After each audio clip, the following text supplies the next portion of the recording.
Alright, how's everybody doing? Welcome back to my channel for a brand new video, and today we're going to be reading through One Piece chapter 1138. So, things are getting pretty spicy and mysterious and crazy in Elbaf, dude. I can't believe the last chapter that I read, dude, it's crazy because, now things are more mysterious because Shanks has a twin brother.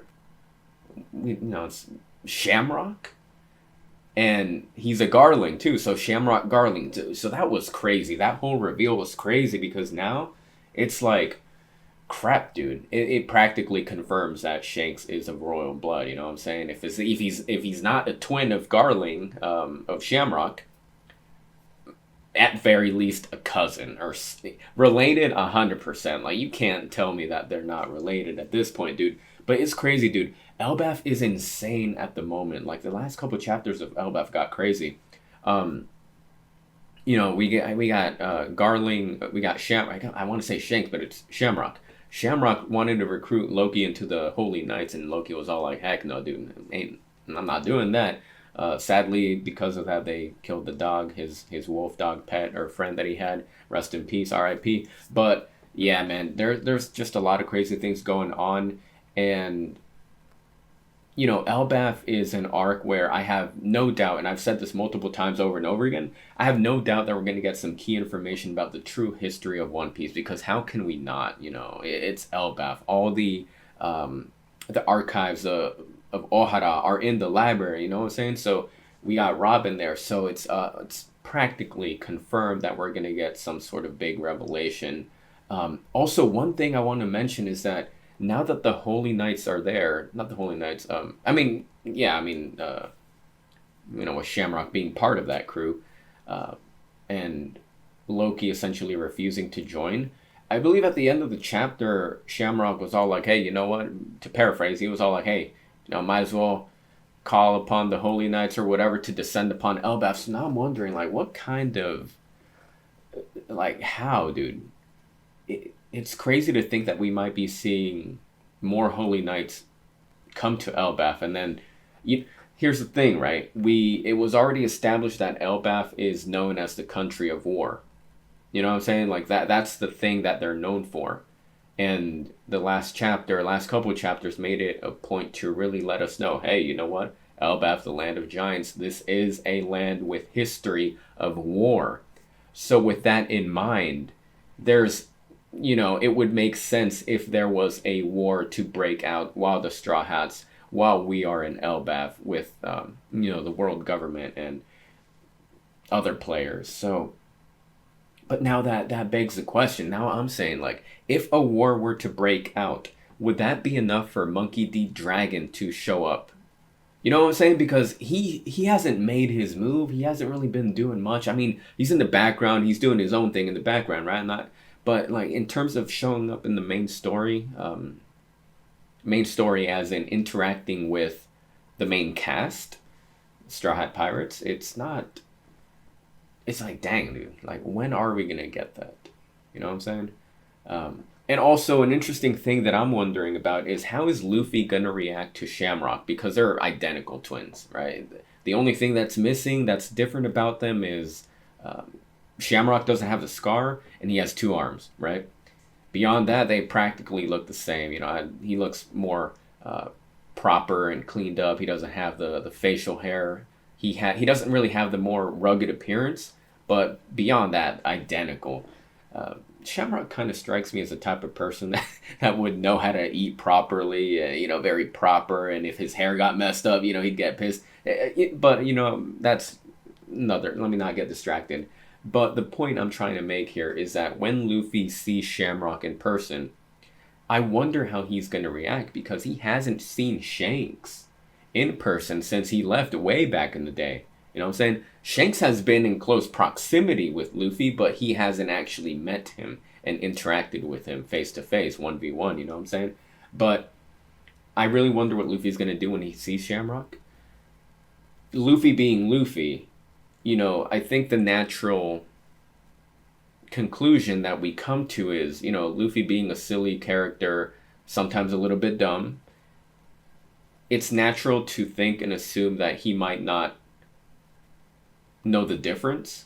You know, he couldn't tell that Usopp was Sniper King in disguise. You know what I'm saying? Things like that.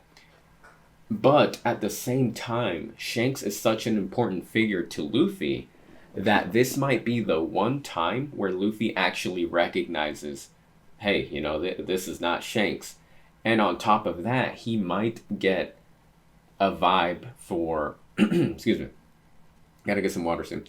He might get a vibe for Shamrock being evil.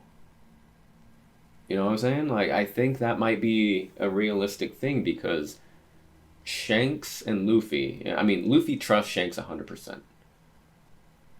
But what if this is the one time where Luffy senses something is off? Like, he's the first person to pinpoint that something is off about this new character, Shamrock, who looks like Shanks.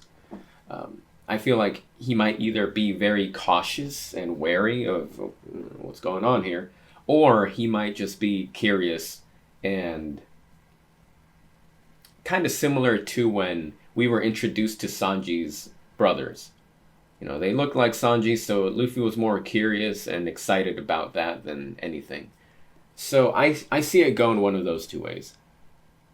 Either he's going to be really cautious or he's going to be really excited. But I do think that he's not going to... I do think he's going to make the distinction that it's somebody else completely different. You know what I'm saying?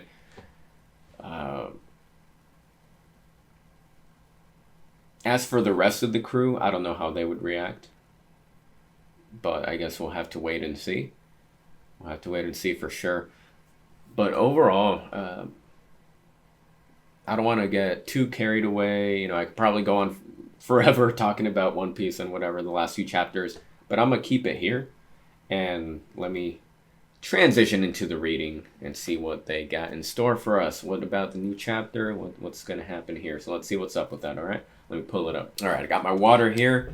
Remember to stay hydrated, everybody. It's important. So, you know, just a public service announcement right there. But here we are with the new chapter. So, One Piece chapter 1138, Harley.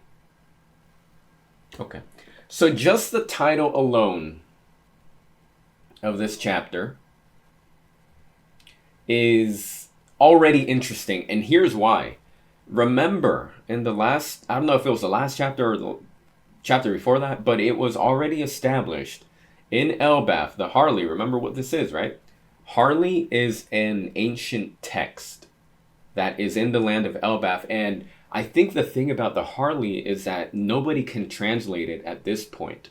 But essentially, it came down to the Harley is a text that described that the world of One Piece was destroyed 2 times before. And each of those times, sun god Nika was connected to the destruction of the world. In addition to that, Nika as a figure is, depending on who you ask, according to the Harley, what you know the giant said about the Harley, depending on who you ask, Nika is either a savior or a destroyer. So there's 2 sides. And also some people called him the god of laughter, if I remember correctly. That was something that was pointed out, which is, you know, true to what we've seen so far. But the Harley, from what we've learned briefly that was mentioned, is an ancient text that, as of right now, is kind of up in the air in terms of translation. But if the chapter is named Harley, this means Oda's probably going to drop us some crazy hints. So, yeah, let me go ahead and read. But before that, I got distracted. I didn't read the cover story. Cover story is Onichild Yamato, volume 24. The base belongs to Who's Who. All right, so Who's Who back in the picture. Okay. All right, so I don't want to get carried away, but the fact that Who's Who is in the cover story, remember, he was the first person to mention Sun God Nika in the One Piece story. Back in the day when he was fighting versus Jinbei 1v1, he mentioned that. He was the first person to name drop Nika. So I don't think this is a coincidence. I think Oda introduced Who's Who here it might go hand in hand. We'll see. So yeah, let's go ahead and proceed. All right, turning the page. The aftermath of Loki's defiance. Dang, Loki's beat up as heck, dude. He's like huffing and wheezing, blood all over his face. You're the spitting.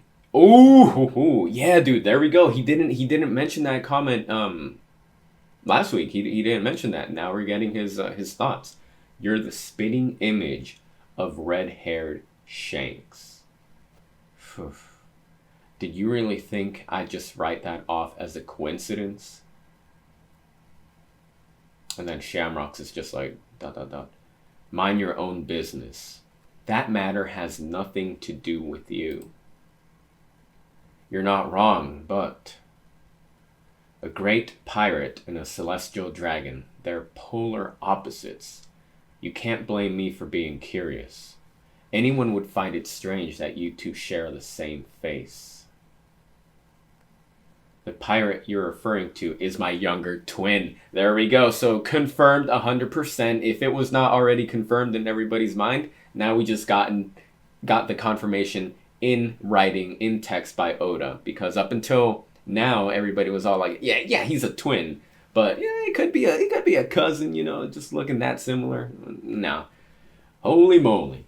The pirate you're referring to is my younger twin. He went astray. There we go. And that's what I was saying in the last chapter that I read, is that Shamrock was, Garling had two sons, and Shamrock is the oldest, therefore the rightful heir to the throne, the first son. And then the second son, Shanks, he would have been not as privileged in terms of that. So, okay. So Shanks is a celestial dragon, confirmed. Good to have confirmation in writing. Everybody speculated this, but now we know. Okay, let's continue. The pirate you're referring to is my younger twin. He went astray. At one point, he did return to the Holy Land, but it seems he grew too attached to the filthy world of the surface. He returned? Huh, I see. It's funny how I ended up hating both of you brothers. And I thought my grudge couldn't get any worse. What a family. You bastards. When I get out of these chains. You know what I'll do, right? I'll make it my mission to make sure my buddies are avenged. Was that supposed to be a threat? Captain, you don't have to. I know. He isn't worth getting my hands dirty over. Isn't that right, Cerberus? Dang, dude. He's just killing his pets and animals, dude. Holy moly, dude. Dang. Poor Cerberus, dude. Dang, look at the pain he's going through right here. What type of ability does Shamrock? What does he have, dude? It's like, oh, okay. What the hell is that? What do you do? It's biting my blade. Holy crap, dude. What's with this creepy thing? Huh? Dang, dude, you're going crazy. Dang, dude, okay. Captain, let's clean up here and move on. Scramble.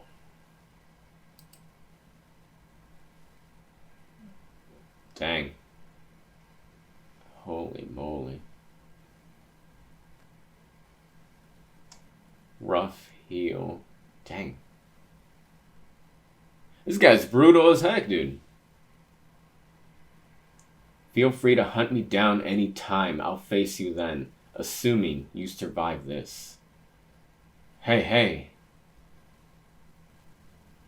Dang, dude. You've got to be kidding me. Rough. No way.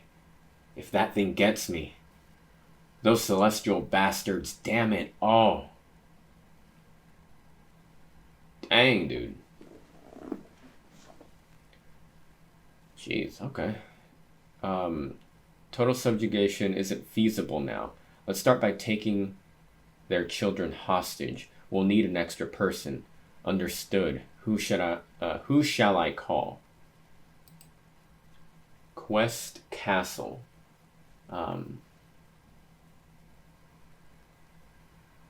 Why is that? Anyway, I read that as Quest Castle, but is that an O? Anyway, whatever. Let's moving on. Let's continue reading. I'm telling you, it was red-haired. Liar. Shanks would never attack for no reason. It's the truth. I saw him with my own eyes. Red-haired has visited Elbaf many times. I recognized him. But I know Shanks. He's a super cool guy. Maybe it was just someone who looked like him. It was shocking. We were wondering what he was doing in the castle. He just left Elbaf recently, right? Wouldn't it be weird for him to come right back just to skulk around, or whatever the heck? Who said that? Zora? Yeah, that was Zora. Even if you're telling the truth, there's no way it could be Shanks. Shanks is always calm and laid back. Him doing something like this just doesn't add up. You really have faith in him, huh? You know, in a way, they're both cool and laid back. You know, Shanks is, calm, cool, collected. But we just saw that Shamrock is the same thing, but more sinister. You know what I'm saying? So, yeah, moving on. You betcha, Nami. It'd tick you off just as much if someone badmouthed him.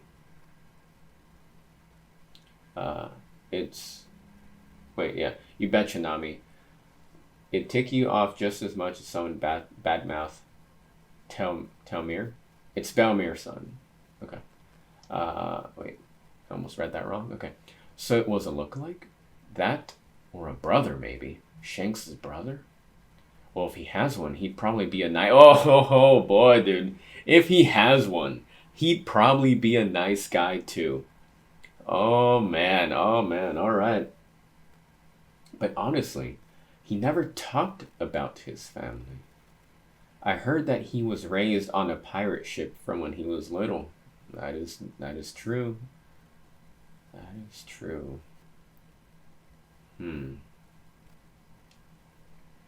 Who is this?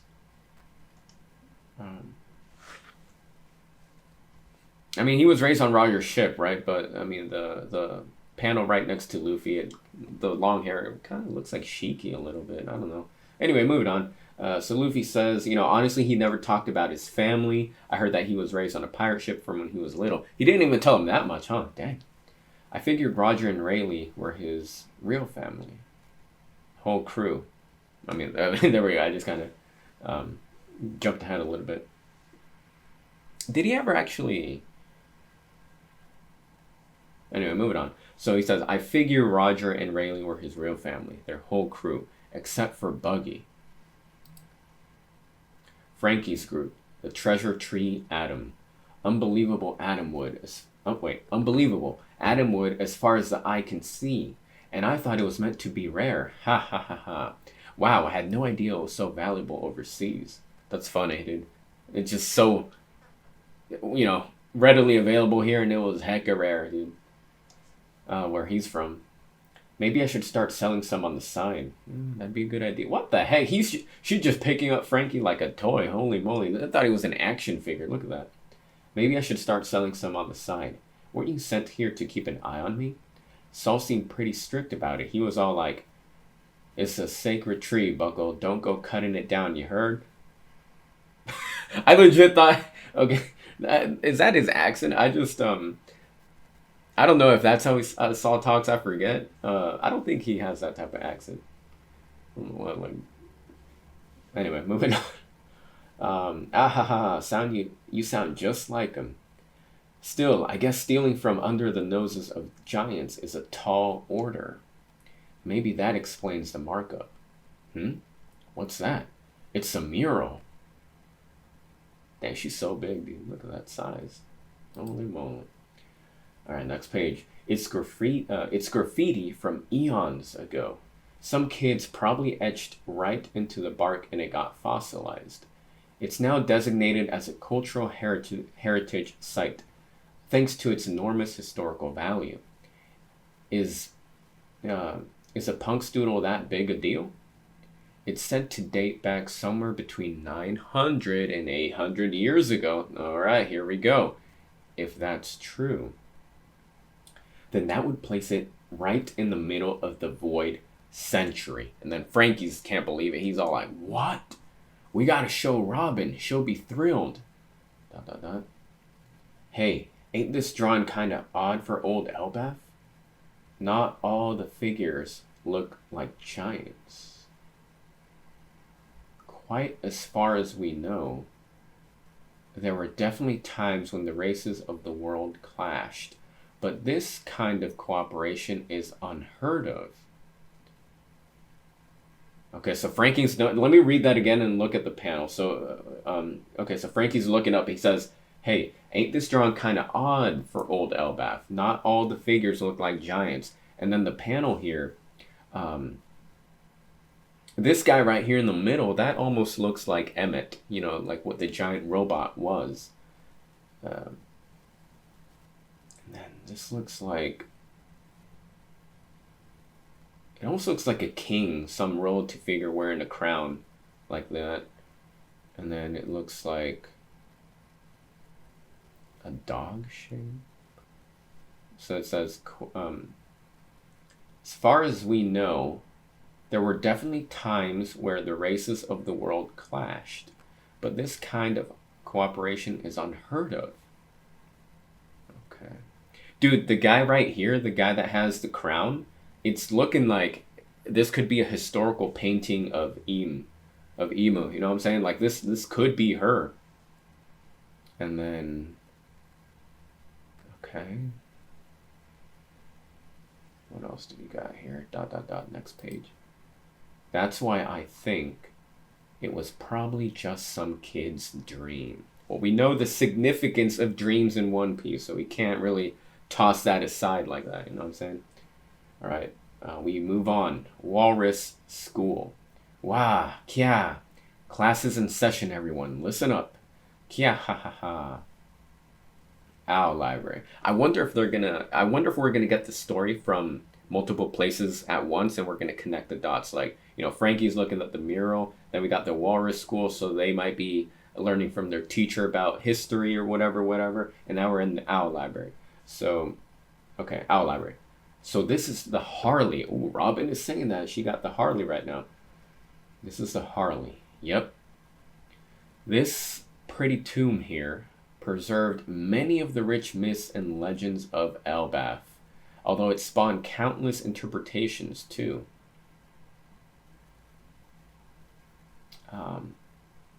Whoa, it's so big and old. Wahaha. Giant dust. Cough, cough. That's why all the warriors of Elbaf believe in very different versions of the sun god. Ain't that the funniest thing you ever heard? Yeah, ha ha ha. May I read it? Of course. Deri shishishi. The narrative is split into 3 distinct sections. It's said that the third world refers to the present day. Wait, what? Okay, the narrative is split into 3 distinct sections. It's said that the third world refers to the present day, meaning it's a type of prophecy. Mind you, legends of Nika have spread silently all over the world. Hey, that could be a game, you know, like Legends of Nika, Legend of Nika, Legend of Zelda, something like that. Make a One Piece game out of that. Just an idea. All right, so let me reread that again. So mind you, Legends of Nika have spread silently all over the world. The only thing they all have in common is that he appears with a booming laugh to this beat.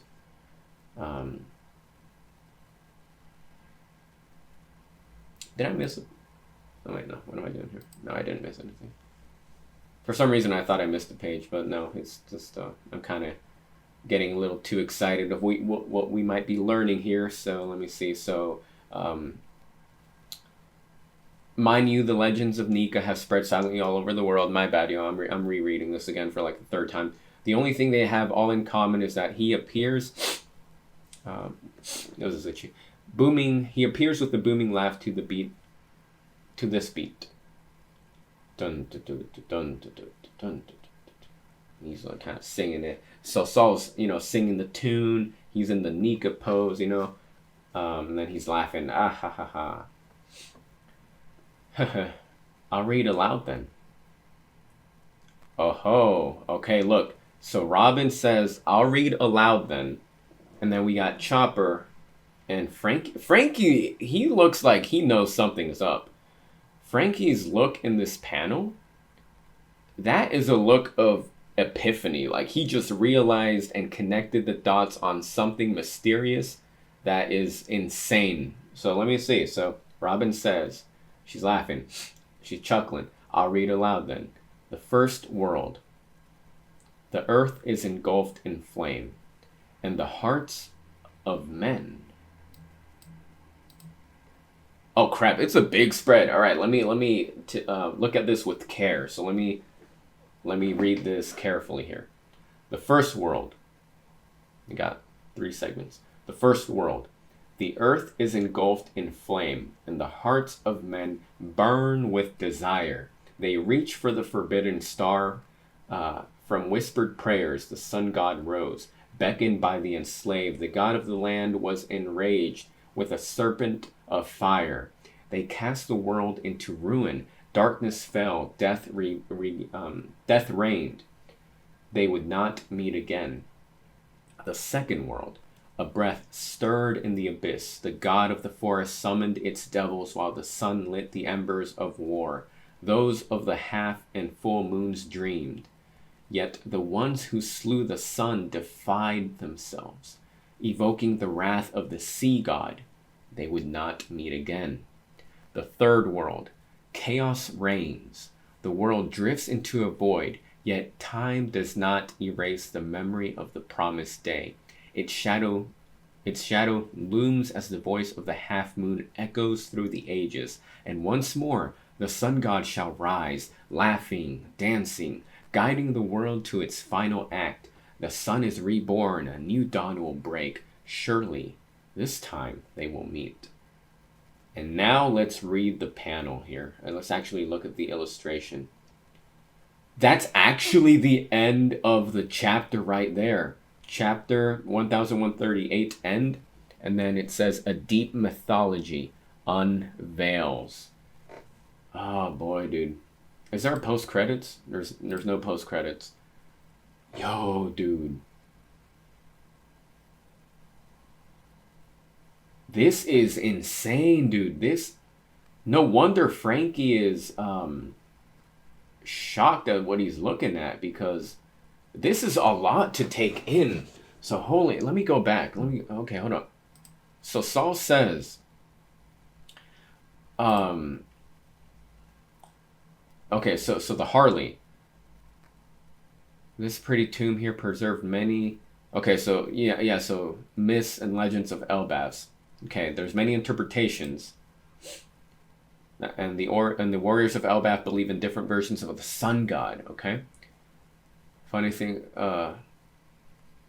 ain't that the funniest thing you ever heard, okay? And then she starts reading it. So the narrative is split into 3 distinct sections. It said that the third world refers to the present day, meaning it's a type of prophecy. So that's where we are right now. That should align with the prophecy that Madame Charlie back in the day in Fishman Island said, I'm sure. Okay. Let me reread that again. The first world, the earth is engulfed in flame, and the hearts of men. And then we got the whole text. But, okay, hold up. Look at this mural, dude. There are so many key details. Can I zoom in more?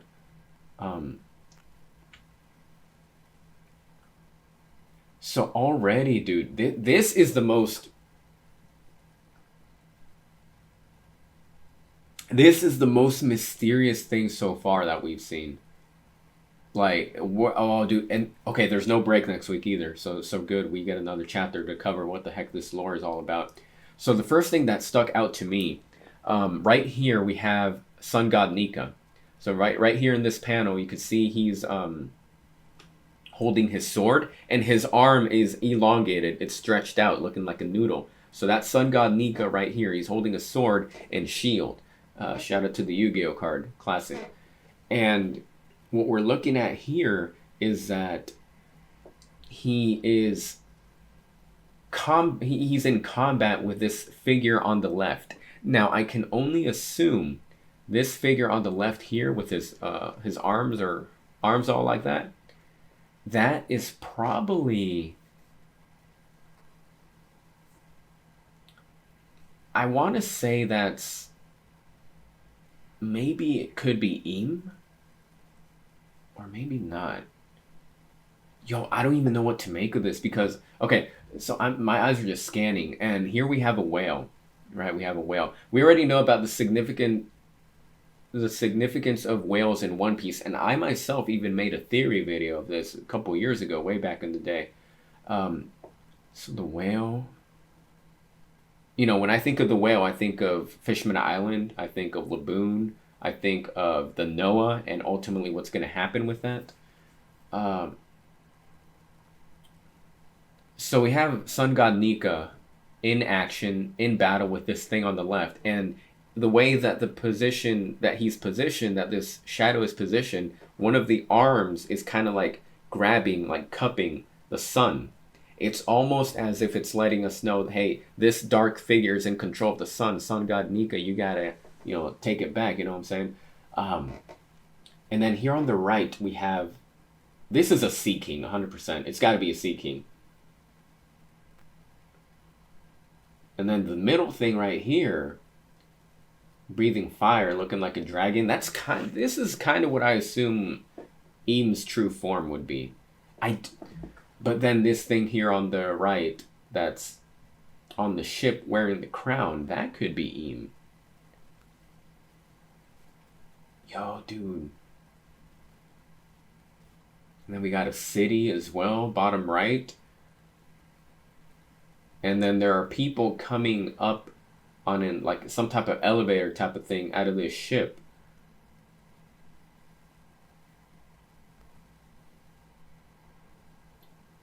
Could that be? And then we got the tree in the middle, right? The figure below the whale, right beneath it, with his arms up. Honestly, that just looks like Emmett to me, the giant robot.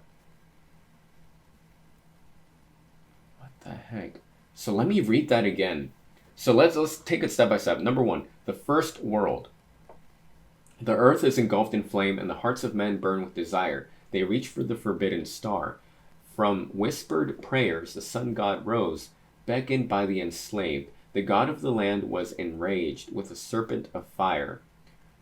They cast the world into ruin. Darkness fell, death reigned. They would not meet again. So sun god Nika arose. And then the god of the land was enraged. Okay. And the second world. A breast stirred in the abyss. The god of the forest summoned its devils.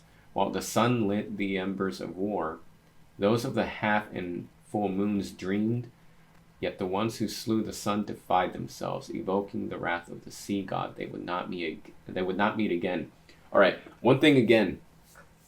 I think I talked about, I spoke about this at one point.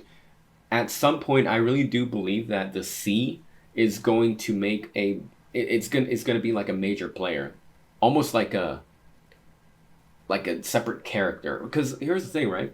Devil fruit users are enemies of the sea, essentially, right?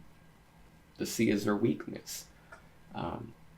What do people think about when they think of Mother Nature? A lot of people think of the ocean, the Mother Sea, and we got a song in One Piece titled that, Mother Sea. So I wouldn't be surprised. Yeah, you know, they're mentioning the sea god here in the second world.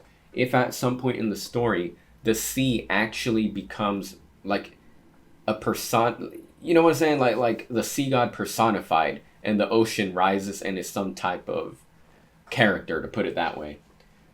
And of course, there's so much significance in Fishman Island, the Noah, everything. So, okay. And then the third world is the prophecy, what Saul said. That's where it refers to present day. It's a prophecy.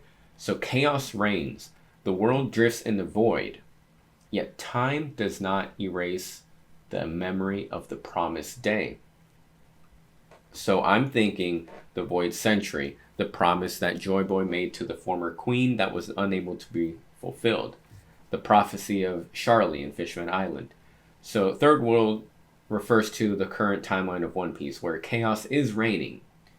And there was a time the world drifts into void, yet time does not erase the memory of the promised day. Its shadow looms as the voice of the half moon echoes through the ages. And once more the sun god shall rise, laughing and dancing. So we already pretty much got that. Luffy, who has the power of the sun god Nika, essentially becoming Joy Boy, he has risen again, confirmed by Zunisha, and as you know, it's fairly obvious at this point.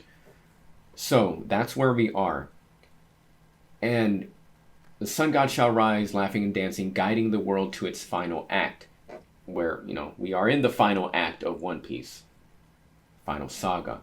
The sun is reborn, a new dawn will break. Surely this time they will meet. Again, my mind goes to the broken promise, the unfulfilled promise of Joy Boy and the old mermaid princess, the queen of the time, you know what I'm saying? And then the apology letter that Joy Boy wrote on the poneglyph. And again, dude, there's a theme. The sea, the sun. And then the first mention of Joy Boy was in Fishman Island. What was Charlie's prophecy? I'm about to look that up because I'm curious now as to what she said. I'm gonna look it up. Because Charlie's prediction.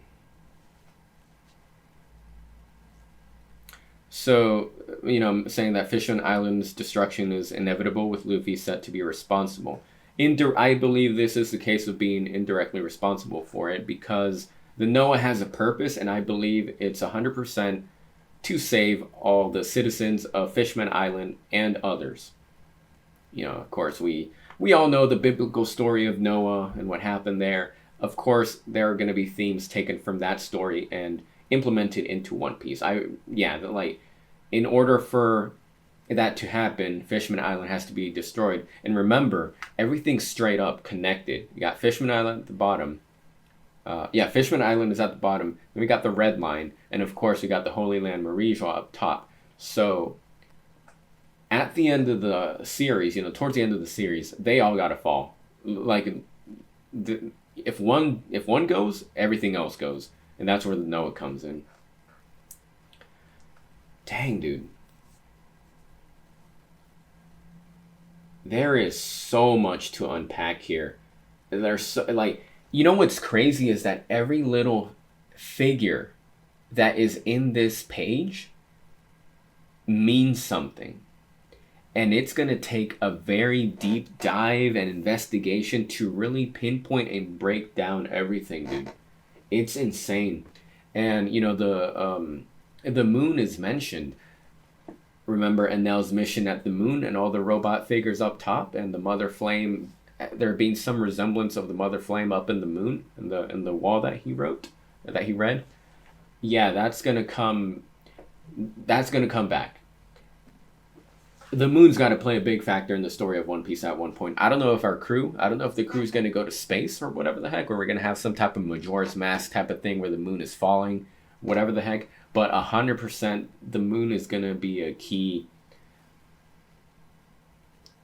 object, element, whatever the heck you want to call it in this story. And, you know, the connection to the water and the ocean and all that, you know.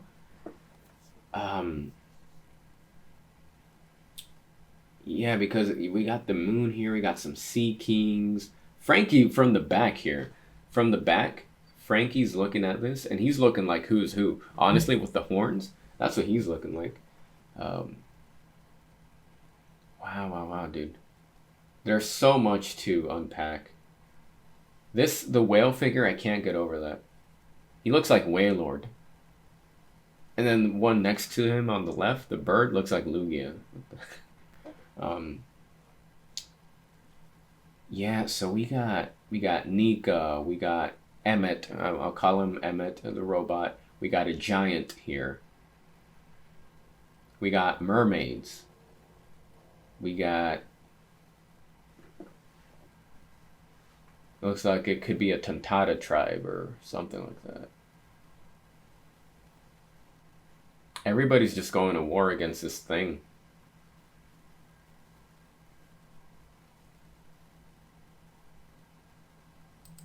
Wow. Dang, dude. This...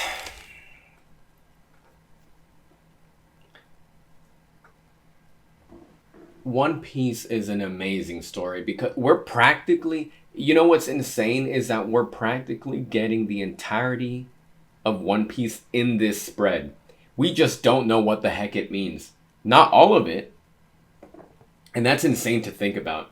That really is insane to think about because I think like in this entire spread is... I almost dropped my phone. I caught it. In this entire spread is the history of One Piece. It might be revealing the ending for all we know, but it's not gonna. But holy crap! Because here's the thing, right? So the way I'm looking, the way I'm kind of dude.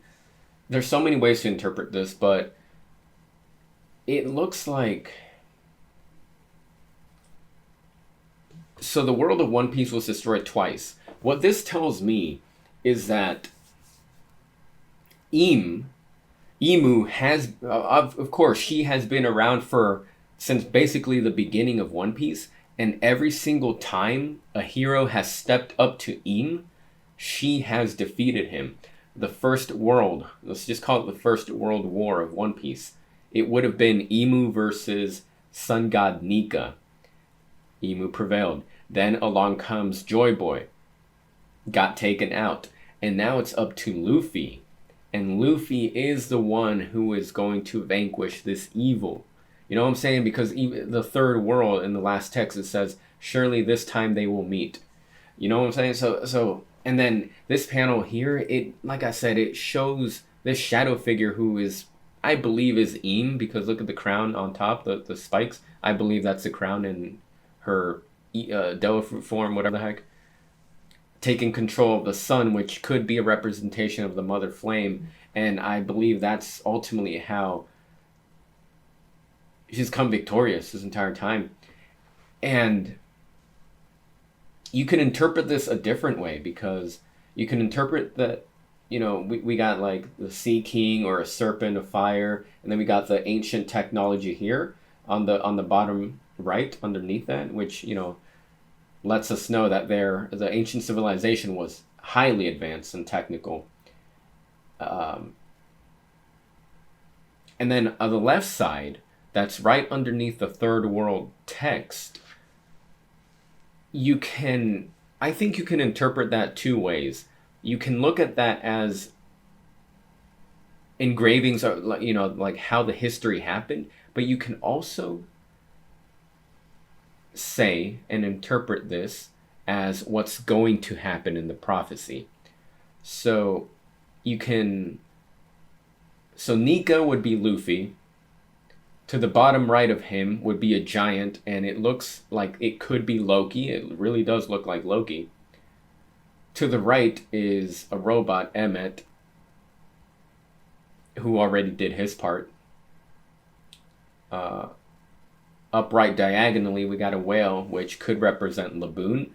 Up top, we got a flying creature, which would be safe to assume is a Lunarian. So maybe King joins the battle. He's the last member of his race. He joins the battle, is an ally to the Straw Hats. And then lower down to the right, underneath the giant, who we think is Loki, we see a pirate ship and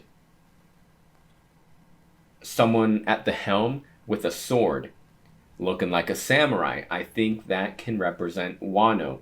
The Wano samurai are going to come and help Luffy in the final battle. And, you know, with Momonosuke now being the shogun, you know, the ruler of Wano, this could represent Momonosuke, you know, carrying out Odin's will, essentially.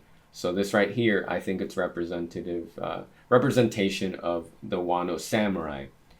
Uh, and then we got the mermaid, like I said, I pointed that out. That could be reference to Fishman Island / Shirahoshi. Because, you know, Shirahoshi is Poseidon. We can't forget about that.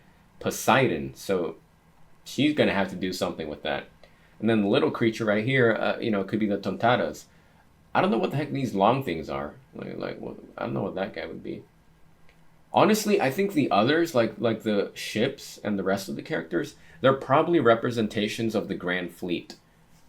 Who, you know, we know that Luffy has a Grand Fleet now. Everybody's going to come together to fight Imu. And like I said, you could interpret this as what had happened in the past already, but it's also probably a prophecy of what is going to happen as well. You know, like Joy Boy had this entire allegiance behind him as well, but ultimately got taken down. But now this depiction of this picture is going to be essentially what Luffy and his crew is going to go through. On the right, you know, we got the ship, we got people coming out of it, you got lightning strikes. It looks like that could be Im, you know, like I said. I don't know. There's so many things. The entire history of One Piece is practically here, dude. That's insane, and it's pretty overwhelming to know that this is it. Like, this is it. This is what happened, and that this will happen again in the future, and it's just a matter of us getting there. Absolutely insane. Honestly, this is a masterpiece of a story. I've said this multiple times over and over again. This is insane. Absolutely insane. But I'm going to leave it here, and I might have to do a separate video on this to continue my thoughts and analyze this a little bit further. I don't know, but this is just a lot to take in. And there's so many ways you could interpret this, and so many takeaways just from this spread. It's insane. It really is insane.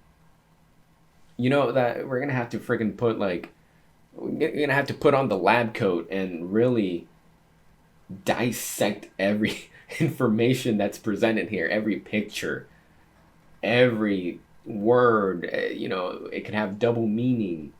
You're gonna have to put on the lab coat, freaking cover our walls and posters, and you know, like. You know how in the crime scene you what do you call it, the freaking crime scene board or whatever the heck, where things are connected to one another just like that all over the place, and eventually something makes sense. Yeah, we're gonna have to do that. And honestly, at the end of the day, when it comes down to it, this right here is more reason as to why Skypiea, the arc, why it's so important in One Piece. What we thought was just another fun arc in the series, ultimately, as has been proven time and time again, has been probably the most important series, the most important arc for One Piece, even now. And it's crazy. Like, we're probably going to have to go back to that arc and connect the dots with what's going on here. That's insane, dude. That is insane. Wow. Wow. I'm going to leave it here. I'm going to let it I'm going to take it all in, process all the information. I might have to do another video on this because this is insane. Wow. Let me know what you guys think about this chapter. What was, like, wow, what are you thinking? How'd you react? What do you think all this means, dude? It's crazy. I hope you guys enjoyed my reading of this chapter. Thank you guys for watching. You know, stay tuned for more. Follow the channel, sub, all that good stuff. But beyond that, I'm going to call it here. Thank you guys for watching. Hope everyone has a good day, a good night. Stay safe out there. Take care. And I'll see you in the next video. Unbelievable.